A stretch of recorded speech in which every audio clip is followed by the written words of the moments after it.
Hello everyone, welcome to electrical engineering skills.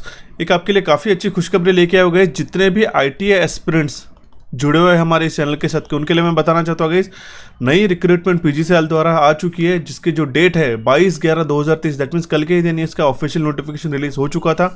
इसका advertisement number ध्यान में रखिएगा जो आपको फर्दर फ्यूचर में काम में आएगा। CC 12/2023 ये एडवर्टाइजमेंट नंबर के साथ में आपके लिए एक recruitment of junior technician trainee ITI based electrician के लिए जो है एक परमानेंट वैकेंसी की 203 पोस्ट के साथ में ऑल ओवर इंडिया के लिए एक वैकेंसीज आउट हो चुके गए। इसे परमानेंट पोस्ट है, आपको ये बात को ध्यान में रखना होगा।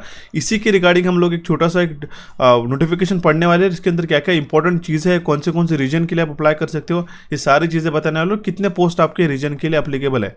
आप देख सकते हो यहाँ पे ये जो आपकी पोस्ट है ये है आपकी जूनियर टेक्नीशियन ट्रेनी। ठीक है, जैसे जूनियर डिप्लोमा ट्रेनी रहता है डिप्लोमा वाले के लिए, वैसे यहाँ पे जूनियर टेक्नीशियन ट्रेनी है जो प्योरली आईटीआई एस्पिरेंट्स के लिए बनाई गई है गाइस। ठीक है, तो आपकी काफ़ी अच्छी एक अपॉर्चुनिटी आप देख सकते हो। 203 नंबर ऑफ पोस्ट, ठीक है, और काफ़ी अच्छा एक PSU है माना जाता है पीजीसीएल, जिसमें आप अच्छी तरीके से भी खुद को सर्व कर सकते हो और काफ़ी अच्छी आपकी जॉब भी आप इसमें से ले सकते हो। देखिए यहाँ पे जो रीजन्स है और कौन से ज्यूरिसडिक्शन उसके अंदर आते हैं यहाँ पे आपको बताया गया। इसमें अलग अलग रीजन्स कौन से NR1, NR2, NR3, eastern region 1, eastern region 2, north eastern region, NER जिसको हम लोग कहते हैं, सदर्न रीजन 1, सदर्न रीजन 2 और वेस्टर्न रीजन 2। ठीक है, ये आपके सारे रीजन्स है। अब इसी के साथ में आपका जो मेजर है मेनली यहाँ पे सबसे पहले आप जो भी रीजन के लिए अप्लाई कर रहे हो गाइस, ठीक है, उसके लिए पोस्ट आईडी आप ध्यान में रखिएगा और टोटल नंबर ऑफ वैकेंसी यहाँ पे आपको मैं दिखा देता हूँ। NR1 के लिए 15, NR2 के लिए जो टोटल वैकेंसी है 30 है, NR3 के लिए 45 सबसे हाईएस्ट है इसके लिए। ठीक है, ER के लिए ER1 के लिए 8, ER2 के लिए 10 है। ठीक है, NER के लिए नॉर्दर्न ईस्टर्न रीजन के लिए 40 है, फिर SR1 के लिए 20, SR2 के लिए 30 और वेस्टर्न रीजन के लिए हमारे पास में 5, ऐसे मिलाते हुए टोटल हमारे पास 203 वैकेंसीज गाइस। इसका बाइफर्केशन मतलब क्या है, इसका विभाजन आप देख सकते हो। UR के लिए, EWS के लिए, OBC, SC ST, PWD, ये इसके लिए जो है आप देख सकते हो कि आपके अकॉर्डिंगली कौन सी वैकेंसीज है। अब देखिएगा ये 203 नंबर ऑफ वैकेंसी काफ़ी अच्छी नंबर ऑफ परमानेंट वैकेंसी है। इसके लिए आपको क्या क्या इंपॉर्टेंट बातें जो आपको ध्यान में रखनी रहेंगी वो आपको मैं बता देता हूँ।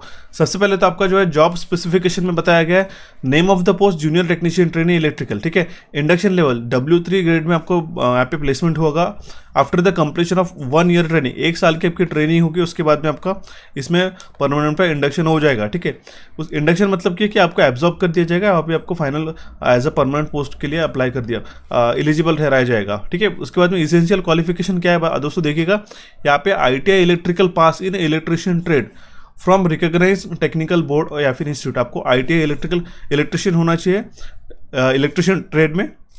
और उसी के साथ आपको ध्यान में देखना होगा कि हायर टेक्निकल क्वालिफिकेशन जैसे कि डिप्लोमा हो गया, BE, BTech, MTech विद और विदाउट ITI। अगर आपने ITI और उसके बाद में भी डिप्लोमा करके रखा है, BE करके रखा है, BTech करके रखा है, ठीक है, तो भी आप इसके लिए अलाउड नहीं होगा इस। ठीक है, सिर्फ और सिर्फ आपका जो है ITI ही यहाँ पे होना चाहिए। हालांकि अगर आप ITI आपने पास कर चुके हो और अगर आप अभी करंटली अगर आप डिप्लोमा कर रहे हो लेकिन जो कंप्लीट नहीं हो चुका है तो आप इसके लिए अप्लाई कर सकते हो। समझ रहे हो मेरी बात, कंप्लीट हो चुका हो यहाँ पे अप्लीकेबल नहीं रहेगा। ठीक है, तो ये बात को आपको अच्छी तरीके से ध्यान रखना होगा।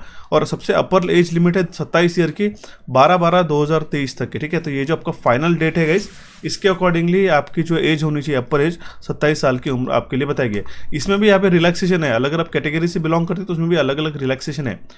आपको कॉम्पेंसेशन कितना मिलेगा, कितना सैलरी, कितना वेजेस रहेगा, तो 18,500 पर मंथ है। और वहाँ पे बताया गया नेक्स्ट है 25,500 व्हेन IDI बिकम्स 50%। ठीक है, और उसमें आपको जो डेजिग्नेशन रहेगा as a junior technician W3 level in workman category में रहेगा गाइस। ठीक है, एंड बेसिक पे रेगुलर होने के बाद ये कितना रहेगा यहाँ पे देख सकते हो। ठीक है, 21,500 से लेके 74,000 के बीच में ये रेंज करेगा। ठीक है, ये रेगुलर होने के बाद की मैं बात करूँ, ये एक्चुअली सैलरी इंक्रीमेंट होते जाता है। ठीक है, तो ये बात आपको ध्यान में रखना होगा।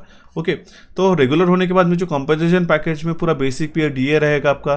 ठीक है, जो आपका कैटेगरी है उसके अकॉर्डिंगली सारी चीज़ आपको मिलेगी। ठीक है, reimbursement of monthly conveyance expenditure, mobile, laptop, provident fund, ठीक है, ग्रेचुइटी, सारी चीज़ें इसके अंदर इंक्लूडेड रहेगी। एंड वन मोर थिंग कि यहाँ पे बताया गया कि सर्विस एग्रीमेंट के लिए देखिए आपको जितने भी सिलेक्टेड कैंडिडेट हैं उनको सर्विस बॉन्ड के साइन करना होगा 1,25,000 रुपये का जनरल कैटेगरी के लिए, और 62,500, ठीक है, अगर आप SC/ST PWD से बिलोंग करते हो तो, ठीक है। 3 साल के लिए बॉन्ड रहेगा। अगर आप 3 साल के पहले छोड़ दे तो आपको इतनी अमाउंट आपको उनको पे करनी रहेंगी, तो ये बात आपको ध्यान में रखना होगा, ठीक है। सर्विस एग्रीमेंट बॉन्ड रहता है गाइस। आपकी जो फीस रहेंगी एप्लीकेबल, वो जो फीस रहेंगी वो 200 रुपये रहेंगी, ठीक है। और SC/ST PWD एक्स सर्विसमैन जो कैंडिडेट्स रहेंगे वो एग्जम्प्टेड है इस फीस से, ठीक है। तो इसकी जो आपको बात ध्यान रखनी होगी गाइस, ठीक है। इसका जो कंप्लीट एप्लीकेशन वगैरह कहाँ से होता है, यहाँ पे आपको क्लिक करके देखना पड़ेगा। रिलैक्सेशन कितना है आपको देख सकते हो। OBC के लिए 3 साल के लिए, अगर आप 27 + 3 30 साल के लिए भी आप अप्लाई कर सकते हो, ये बात आप देख सकते हो। SC/ST कैंडिडेट है तो आप 5 साल के लिए, मतलब 27 साल की अगर आपकी एज है और अगर आप 31 ईयर्स के, तो भी आप अप्लीकेबल हो सकते हैं, क्योंकि यहाँ पे 5 साल का रिलैक्सेशन है, तो 32 ईयर्स तक भी आप इस फॉर्म को भर सकते हो, ठीक है। तो इसको बोलते हैं एज रिलैक्सेशन, तो ये बात आपको ध्यान में रखने की। सिलेक्शन प्रोसेस की ओर आते हैं, जो काफ़ी इंपॉर्टेंट है। आपकी टोटल टेस्ट ली जाएंगे गाइस। पहला तो टेस्ट रहेगा 2 घंटे का टेस्ट रहेगा, 2 आवर्स का, जिसमें 120 क्वेश्चन रहेंगे, ठीक है। और टेक्निकल के 120 क्वेश्चन रहेंगे, और पार्ट 1 में, और जो पार्ट 2 रहेगा उसमें एप्टीट्यूड के क्वेश्चन रहेंगे 50, ठीक है। ऐसे 120 देख सकते हैं यहाँ पे 120 क्वेश्चन प्लस यहाँ पे 50 क्वेश्चन, ऐसे 120 क्वेश्चन रहेंगे। आपके टोटल टाइम रहेगा 2 आवर्स का, ठीक है। हर एक क्वेश्चन के लिए 1 मार्क रहने वाला है आपको, और रॉन्ग आंसर के लिए 1/4 मार्क, 1/4 नेगेटिव आपको काट दिया जाएंगे, ठीक है। अगर 1 मार्क है तो 0.25 आपकी पेनल्टी लग जाएंगी अगर आप गलत आंसर मार्क करके आते हो तो, ठीक है। तो ये बात आपको ध्यान में रखना होगा। और इसके बाद में TKT shall comprise of questions from all technical test, technical knowledge test इसको हम लोग कहते हैं, ठीक है। TKT का मतलब क्या है, टेक्निकल नॉलेज टेस्ट। उसके अंदर क्या रहेंगे, सारे ITI इलेक्ट्रिशियन ट्रेड के जो रहेंगे क्वेश्चंस, ठीक है, वो आपके रहने वाले हैं। और दूसरी बात, जो एप्टीट्यूड टेस्ट रहेगा उसके अंदर जनरल इंग्लिश रहेगा, रीजनिंग रहेगा, क्वांटिटेटिव एप्टीट्यूड रहेगा, और जनरल अवेयरनेस भी रहने वाला है। तो ये भी बात ध्यान में रखिएगा। अगर आपको जनरल इंग्लिश के लिए तैयारी करनी होगी, रीजनिंग के लिए और क्वांटिटेटिव एप्टीट्यूड के लिए, तो हमारे पास कोचिफाई को डाउनलोड करके हमने स्पेशली इसका कोर्स रिलीज करके रखा है गाइस काफ़ी महीने पहले, उसको आप इसको एनरोल कर सकते हो, और आप आपकी तैयारी जो है आज से ही शुरुआत कर सकते हो, ठीक है। अगर इसके बावजूद भी अगर आपको कुछ रिक्वायरमेंट होती है तो हमें ज़रूर बताइएगा, मैं आपको प्रोवाइड करा दूंगा, ठीक है। तो ये बात आपको ध्यान में रखने रहेगी। इसके बाद में जो है, जो कैंडिडेट रिटर्न टेस्ट में पास होते हैं, उसके बाद में कंप्यूटर बेस्ड टेस्ट होने के बाद में यहाँ पे एक क्वालिफाइंग क्राइटेरिया है, ट्रेड टेस्ट के लिए भी बुलाया जाएगा। इसका रेशियो क्या आएगा, 1:5 के रेशियो में, ठीक है। And up to 3 vacancies and 15 for 4 vacancies and 1:3 for 5 और more vacancies advertise in the category, ठीक है। तो ट्रेड टेस्ट का भी जो रेशियो है, ये आपको रेशियो ध्यान में रखना रहेगा, इस अकॉर्डिंगली रहेगा। उसमें भी आपको क्वालिफाई करना रहेगा 40% अनरिजर्व कैटेगरी के लिए, 30% अब रिजर्व कैटेगरी के लिए, ठीक है। तो ये बातें आपको ध्यान में रहेंगी गाइस, ठीक है। ये इसके बाद में भी आपको हेल्थ स्टैंडर्ड्स को भी फुलफिल करना रहता है, बेसिक से होते हैं गाइस, उसकी आप चिंता मत कीजिएगा। आप कौन से रीजन में अप्लाई करते हो गाइस, वो आप ध्यान में रखिएगा। उसके अकॉर्डिंगली आपके सेंटर्स यहाँ पे अलॉकेट किए जाएंगे, ठीक है। जैसे वडोदरा, भोपाल, इंदौर, ये WR2 रीजन के लिए है, तो इन बातों को आपको ध्यान में रखना रहेगा। आप जो भी रीजन के लिए अप्लाई करते हो उसको लिए देखना पड़ेगा।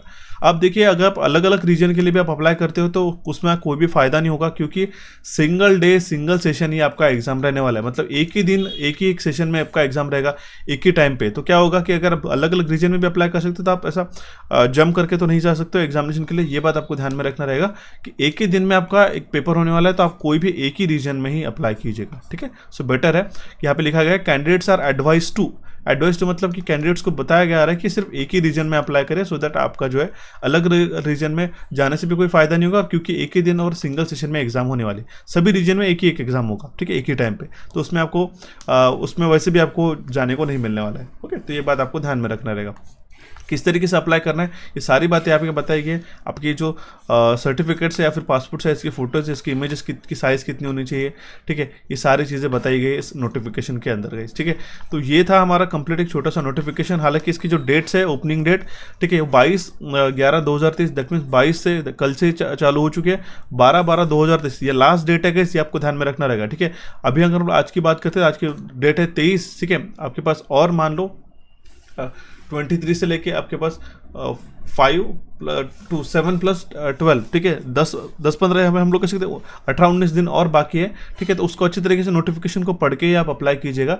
लास्ट डेट को आपको ये बात ध्यान में रखने की, और जो आपकी एग्जामिनेशन का डेट रहेगा ये आपके जनवरी में रहेगा टेंटेटिवली, यहाँ पे आपको बताया गया है। एग्जैक्ट डेट मैं आपको नोटिफाई कर दूंगा, यहाँ पे भी उन्होंने भी बताया, ठीक है।